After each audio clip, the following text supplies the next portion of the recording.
नमस्कार दोस्तों, आप सभी का स्वागत है हमारे यूट्यूब चैनल प्रज्ञान संस्कृत क्लासेस में।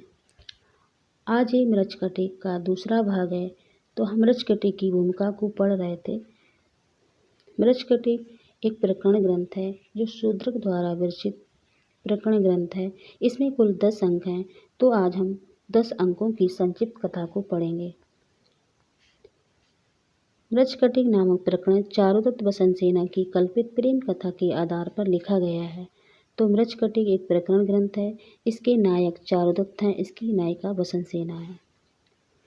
चारुदत्त उज्जैनी के एक सम्मानित ब्राह्मण हैं जो दरिद्र हैं। वसंत सेना उज्जैनी की एक गणिका हैं जो रूपवती एवं गुणवती हैं, धन की अभिलाषा नहीं करती हैं और चारुदत्त से प्रेम करती हैं।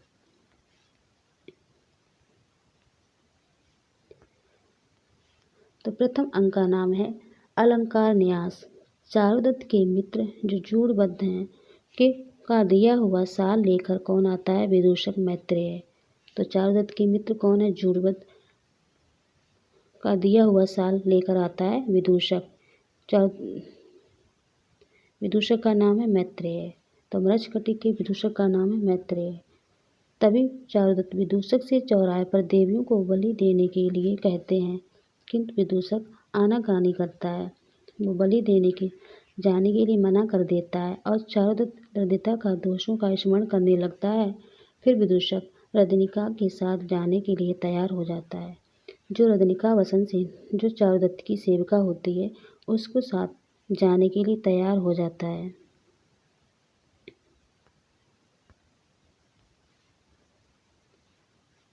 इसी समय राजमार्ग में बिट, सकार, चेट आदि के द्वारा पीछा की जाती हुई वसंत सेना चारुदत्त के घर के समीप आ जाती है और घर में प्रवेश करती है। जब विदूषक और रजनिका बाहर जाते हैं तो सकार रजनिका को वसंत सेना जानकर पकड़ लेता है। तो वसंत सेना किसके द्वारा पीछा की जा रही थी? राजमार्ग में बिट, सकार और चेट के द्वारा वसंत सेना का पीछा किया जा रहा था। फिर वसंत सेना चारुदत्त के घर पर प्रवेश करती है। तो विदूषक और रजनिका जब बाहर निकलते हैं तो अंधेरा होता है। सकार वसंत सेना समझकर रजनिका के बालों को पकड़ लेता है, फिर बिट के कहने से छोड़ता है।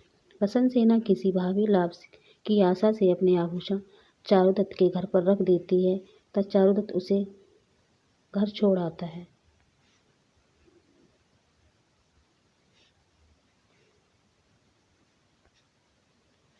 द्वितीय अंक का नाम है दूतकर संवाहक। वसंत सेना अपनी चेटी मदनिका के साथ चारुदत्त संबंधी वार्तालाप कर रही है। इसी समय संवाहक जो वैद्य भिक्षु होता है, जुआरी और दूतकारों का मुखिया माथुर उसका पीछा करते हैं। तो जुआरी दूतकार किसका पीछा करते हैं? संवाहक वैद्य भिक्षु का। वसंत सेना अपना स्वर्ण आभूषण देकर संवाहक को छुड़ाती है। जो संवाहक वैद्य भिक्षु होता है, जो जुए में हार जाता है, तो उसे ऋण मुक्त करने के लिए वसंत सेना अपना स्वर्ण आभूषण देती है और संवाहक को ऋण से मुक्त कर देती है। संवाहक विरक्त होकर वैद्य भिक्षु बन जाता है। वसंत सेना के हाथी का नाम था खुटमोडक। हाथी मार्ग में उसे पकड़ लेता है, किसी संवाहक वैद्य भिक्षु को। वसंत सेना का सेवक कर्णपूरक उसे हाथी से छुड़ाता है। तो वसंत सेना का जो सेवक होता है कर्णपूरक उस वैद्य भिक्षु को हाथी से छुड़ाता है। चारुदत्त कर्णपूरक को पुरस्कार स्वरूप अपना दुशाला देते हैं।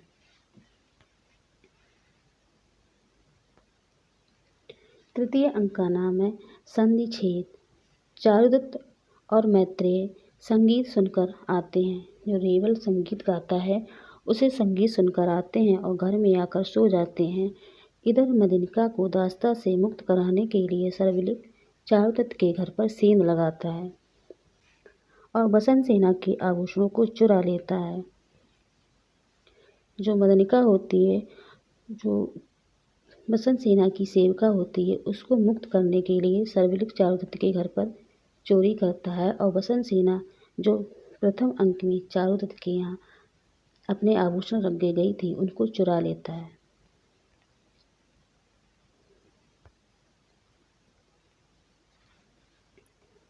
चतुर्थ अंक का नाम है मदनी का सर्वलिक संवाद। प्रातःकाल सर्वलिक आभूषण लेकर मदनिका के घर पास जाता है। ये आभूषण चारुदत्त के घर से चुराए गए हैं। ये जानकर मदनिका दुखी होती है। मदनिका को पता लगता है कि ये तो आभूषण चारुदत्त के घर से चुराए गए हैं, तो वो दुखी हो जाती है और इन आभूषणों को निपुणतापूर्वक बसंत सेना को दिला देती है। बसंत सेना मदनिका को सेवा मुक्त कर देती है। उधर चारुदत्त की पतिव्रता स्त्री धूता अपनी रत्नावली अब चारुदत्त को देती है और चारुदत्त उसे विदूषक के द्वारा बसंत सेना के घर भेज देती है। तो चारुदत्त की पत्नी जो धूता होती है वो अपनी रत्नावली अपने हार चारुदत्त को देती है कि बसंत सेना को दे दो, और चारुदत्त उसे विदूषक के द्वारा बसंत सेना के घर भेज देते हैं। पंचम अंक का नाम है दुर्धन। बसंत सेना बिट्ठ चेत के साथ चारुदत्त के घर के प्रति अभिसरण करती है। घना अंधकार, मेघ गर्जना, वर्षा, विद्युत की कड़क, चारुदत्त उसकी प्रतीक्षा में है। वह भीगी हुई वहां पहुंचती है और रात्रि में विश्राम करती है। छठे अंक का नाम है प्रहण विपर्य, यान परिवर्तन, गाड़ी का बदलना। प्रातःकाल चारुदत्त पुष्पकरंडक नामक उद्यान में आ जाता है। तो चारुदत्त किस उद्यान में जाते हैं? पुष्पकरंडक नामक उद्यान में। इधर रदनिका चारुदत्त के पुत्र रोसेन को लेकर बसंत सेना के पास जाती है। तो चारुदत्त की जो सेविका होती है रदनिका, और चारुदत्त के पुत्र होता है रोसेन, उसको लेकर बसंत सेना के पास जाती है। रोसेन सोने की गाड़ी पाने के लिए आग्रह करता है और बसंत सेना अपने आभूषणों को उसकी मिट्टी की गाड़ी से लाद देती है। तब वह भी पुष्पकरंडक उद्यान को जाने के लिए तैयार होती है। इसी समय ब्रह्मवश चारुदत्त की गाड़ी के बदले समीप खड़ी सकार की गाड़ी पर बैठ जाती है।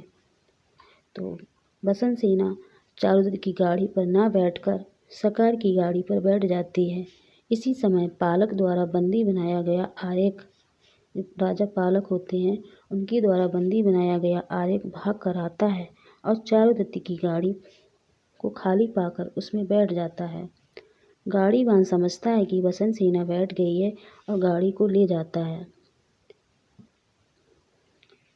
आर्यक चारुदत्त की गाड़ी पर बैठ जाता है तो गाड़ी वाले को लगता है कि बसंत सेना बैठ गई, मगर बसंत सेना ना बैठती है, आर्यक बैठ जाता है और वो गाड़ी को ले जाता है। मार्ग में दो रक्षक होते हैं, चंदनक और वीरक, गाड़ी को रोकते हैं। चंदनक आर्यक को देखकर रक्षा का वचन करता है। चंदनक आर्यक का मित्र होता है, वो कहता है हम तुम्हारी रक्षा करेंगे। और जो वीरक होता है वो गाड़ी को देखना चाहता है। तो चंदनक और वीरक आपस में झगड़ा करने लगते हैं और वीरक को गाड़ी नहीं देखने देता। सप्तम अंक का नाम है आर्यक का अपहरण। आर्यक उद्यान में पहुंचता है। चारुदत्त उसे देखता है, उसे प्रेम पूर्वक विदा कर देता है। आर्यक चारुदत्त की गाड़ी पर बैठ जाता है और वो पुष्पकरंडक उद्यान में पहुंच जाता है। वहां चारुदत्त उसे देखता है और उसे प्रेम पूर्वक विदा कर देता है। अष्टम अंक का नाम है बसंत सेना मर्दन। बसंत सेना मोटन वैद्य भिक्षु उद्यान में आता है। सकार उसे पीटने को उदित है, वह किसी प्रकार बचकर चला जाता है। जो संभाग जो वैद्य भिक्षु हो जाता है, जो बसंत सेना के द्वारा ऋण मुक्त किया गया था, वह सकार के पास उद्यान में पहुंच जाता है। तो वह किसी प्रकार वहां बचकर चला जाता है। इसी समय बसंत सेना भी उद्यान में पहुंचती है। बसंत सेना सकार की गाड़ी पर बैठ गई थी, तो वो भी सकार के उद्यान में पहुंचती है। उसे देखकर सकार प्रणय प्रस्ताव करता है, उसे करता है कि तुम हमसे शादी कर लो। वह इसे स्वीकार नहीं करती, बसंत सेना स्वीकार नहीं करती। तो वह बसंत सेना का गला घोंट देता है और सूखी पत्तियों में दबाकर उस भाग जाता है। वैद्य भिक्षु वहाँ आता है और बसंत सेना को वह पुनर्जीवित करता है। ये बसंत सेना ने उसको ऋण मुक्त किया था, तो आज वैद्य भिक्षु ने भी बसंत सेना को पुनर्जीवित किया। नवम अंक का नाम है व्यवहार। सकार न्यायालय में जाता है और चारों तत्व बसंत सेना की हत्या का अभियोग लगाता है। अभियोग सिद्ध हो जाता है और चारुदत्त को मृत्युदंड दिया जाता है। सिद्ध भी हो जाता है कि हाँ, बसंत सेना को चारुदत्त ने ही मारा है और बाद में चारुदत्त को मृत्युदंड दिया जाता है। नवें अंक का नाम है संहार। चंडाल चारुदत्त को शमशान ले जाते हैं। विदूषक और रोशेन भी वहां पहुंच जाते हैं। फांसी लगने को ही होती है कि भिक्षु बसंत सेना को लेकर वहां पहुंचता है। जो वैद्य भिक्षु था वो बसंत सेना को लेकर न्यायालय में पहुंचता है शमशान घाट में। उधर पालक को मारकर आर्यक राजा बनता है। जो पालक द्वारा बंदी बनाया गया था राजा, वो 10वें अंक में राजा बन जाता है और पालक को मार दिया जाता है और उसका मित्र सर्वलिक भी शमशान भूमि में पहुंच जाता है।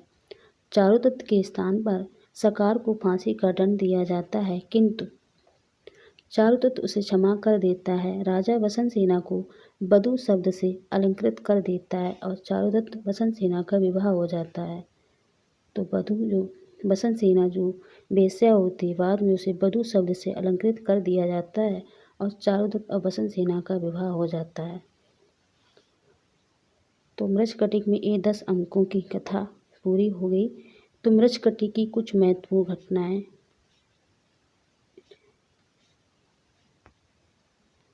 बसंत सेना का आभूषण न्यास। प्रथम अंक में बसंत सेना ने अपने आभूषण चारुदत्त के यहाँ रखे थे। दूसरा, बसंत सेना द्वारा सकार की अवहेलना। बसंत सेना सकार की अवहेलना कर देती कि मैं तुमसे शादी नहीं करेंगी। और तीसरा, सर्वलिक द्वारा आभूषणों की चोरी। उन आभूषणों का बसंत सेना पर पहुंच जाना। सर्वलिक आभूषणों की चोरी करता है और वे आभूषण बसंत सेना के घर पहुंच जाते हैं। संवाहक का बसंत सेना से परिचय। संवाहक जो वैद्य भिक्षु होता है वो जूझ में हार जाता है। तो द्वितीय अंक में बसंत सेना और संवाहक का परिचय होता है। आभूषण के बदले में चारुदत्त द्वारा रत्नावली का भेजा जाना। जब सर्वलिक आभूषणों को चुरा लेता है बसंत सेना के, तो चारुदत्त बसंत सेना के पास रत्नावली को भेजता है। जो रत्नावली उसकी जो दूता द्वारा दी गई रत्नावली हार होता है, उसे भेजा जाता है। बसंत सेना का अभिसरण। रोशेन को मिट्टी की गाड़ी का आभूषणों से लादना। रोशेन अपनी मिट्टी की गाड़ी पे रोता है। वो कहता है हमें सोने की गाड़ी चाहिए। तो वह बसंत सेना उसके आभूषणों से उसकी गाड़ी को लाद देती है। प्रवहन विपर्य, जिसके कारण आर्यक की रक्षा हुई। गाड़ी का बदलाव हुआ जिससे आर्यक की रक्षा हुई। आर्यक चारुदत्त के पास उसके रथ पे बैठ गया था, तो आर्यक की रक्षा हो गई चारुदत्त के द्वारा। अब बसंत सेना सकार की गाड़ी पर बैठ गई तो उसका गला घोटा गया सकार के द्वारा। संवाहक द्वारा बसंत सेना का पुनर्जीवन।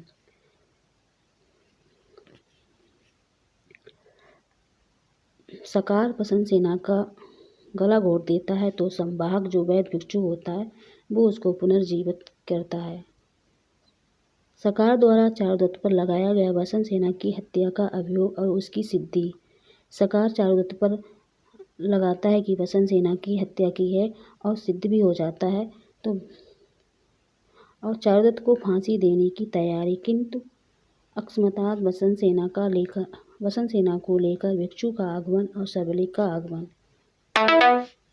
चारुदत्त को फांसी देने की तैयारी भी होती है, किंतु अचानक ही बसंत सेना को लेकर आ जाता है भिक्षु और सर्वलिक का भी आगमन हो जाता है।